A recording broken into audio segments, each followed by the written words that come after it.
बिस्मिल्लाहिर्रहमानिर्रहीम। अस्सलामु अलैकुम वरहमतुल्लाहि वबरकातुह। क़यामत की निशानियाँ हम कितने करीब हैं।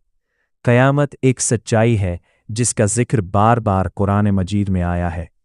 इस्लाम हमें बताता है कि क़यामत से पहले कुछ निशानियाँ ज़ाहिर होंगी ताकि इंसान संभल जाए और अपनी ज़िंदगी दुरुस्त कर ले। क़यामत की निशानियाँ दो किस्म की है, छोटी और बड़ी। छोटी निशानियाँ वो है जो आहिस्ता आहिस्ता ज़ाहिर होती हैं और आज हम अपने इर्द गिर्द देख रहे हैं, जबकि बड़ी निशानियाँ क़यामत के बिल्कुल करीब ज़ाहिर होंगी। छोटी निशानियाँ नबी करीम सल्लल्लाहु अलैहि वसल्लम ने फरमाया कि क़यामत से पहले लोग दीन से दूर हो जाएंगे, झूठ आम हो जाएगा, अमानत में खयानत होगी, बेहयाई फैल जाएगी, वक्त तेज़ी से गुजरेगा। अगर हम आज का दौर देखें तो ये सब चीज़ें वाज़ेह नज़र आती हैं, जिससे लगता है कि हम आखिरी ज़माने के करीब हैं। बड़ी निशानियाँ, अब सवाल ये है कि बड़ी निशानियाँ कौन सी बाकी हैं।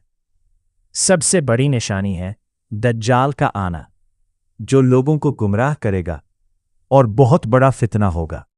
इसके बाद हज़रत ईसा अलैहिस्सलाम का नज़ूल होगा, जो दज्जाल को ख़त्म करेंगे और दुनिया में इंसाफ कायम करेंगे। इसके अलावा याजूज माजूज का ख़ुरूज, सूरज का मग़रिब से निकलना और धुआं दुखान जैसी निशानियां भी ज़ाहिर होंगी। दज्जाल कब आएगा? ये वो सवाल है जो हर कोई पूछता है, लेकिन इसका वक्त किसी को मालूम नहीं। सिर्फ अल्लाह ही जानता है कि ये कब होगा। हमें वक्त जानने के बजाय अपनी तैयारी पर तवज्जो देनी चाहिए। हमें क्या करना चाहिए? नमाज की पाबंदी करें, गुनाहों से बचें, सच बोलें, दीन को समझें। यही चीज़ें हमें फितनों से बचाएंगी।